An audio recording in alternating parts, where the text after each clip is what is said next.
नमस्कार दोस्तों, स्वागत है आपके अपने यूट्यूब चैनल वन्य जीव और पर्यावरण संरक्षण में। दोस्तों, गर्मी का मौसम शुरू हो गया है और हल्की बरसात भी शुरू है, जिसे मावठ भी कहते हैं और बरसात के पूर्व की बरसात भी कहा जा सकता है इसको, क्योंकि पूर्व मानसून कुछ ही दिनों में आने वाला है। तो जितने भी जो रेंगने वाले जीव थे या बिलों के अंदर रहने वाले जीव थे, मौसम ठंडा होने की वजह से सारे जीव बाहर निकल गए। उस वजह से अब जो अधिकतर जो जीव होते हैं उनके मीटिंग का समय होता है, और ये भी दोनों रेड स्नेक है जो मीटिंग में मस्त है। जो पीले कलर का जो स्नेक नज़र आ रहा है, जिसको हम मतलब सांप ही होता है, वो मेल है और एक फीमेल है, और जिनका मीटिंग का समय होता है। और इसके बाद ये बिलों के अंदर वापस चले जाएंगे और अंडे दे देंगे। अंडे देने के ये 20 से 25 दिनों में जब बरसात होगी तो पहली बरसात के साथ ही इनके बच्चे अंडों से बाहर आ जाएंगे।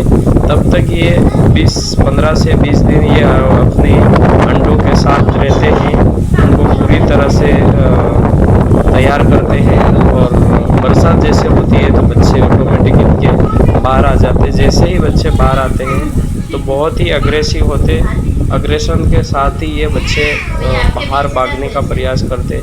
जितना दूर जा सकते उतना दूर जाते हैं ये, और पूरी तरह से उन अंडों की सुरक्षा करते ताकि कोई अन्य जो जीव है वो खा नहीं जाए। इनके बच्चों को कोबरा स्नेक है और इनके अंडों को भी कई बार खा जाते हैं कोबरा सांप, ऐसा कई बार अब देखने को मिलता है।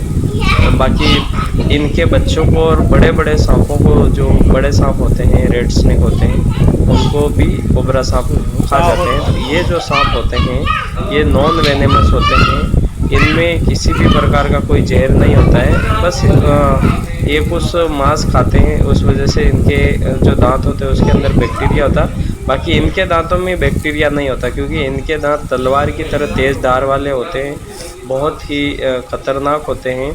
जिस वजह से जैसे ही बाइट होता है तो बहुत तेज़ खून आता है, जो मतलब रोकना मुश्किल हो जाता है इसके खून को।